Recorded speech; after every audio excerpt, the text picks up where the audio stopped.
On va compléter le tableau et ensuite on va calculer la longueur du chemin des fourmis. En réalité, on va calculer la longueur des périmètres des triangles. Alors, la première chose que tu vas faire, c'est que tu vas mesurer les côtés des deux triangles pour trouver leur place ici. Par exemple, le côté qui mesure 59 mm, c'est le côté EF. C'est ce trait-là.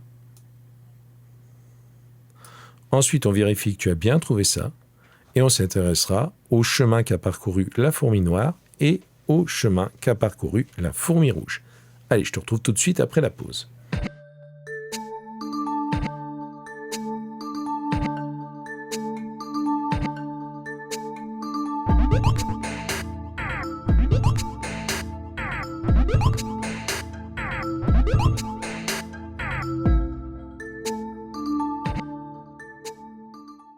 Si tu as bien mesuré, tu as dû trouver AB 108 mm, DE 73 mm, CA 21 mm, FD 126 mm, BC 118 mm.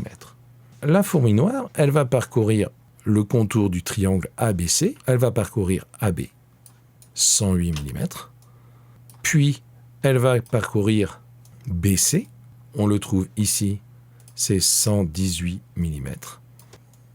Puis, elle revient où elle était en parcourant CA, et CA, c'est 21 mm. On va compter la longueur de son parcours. La longueur de son parcours, on appellera ça le périmètre de la figure. 108 plus 118 plus 21. 8 et 8, 16 et 1, 17. Je retiens 1. 2 et 1, 3 et 1, 4. Et 2, 247 mm. Allez, je te laisse calculer la longueur du parcours de la fourmi rouge et on regarde ça après la pause.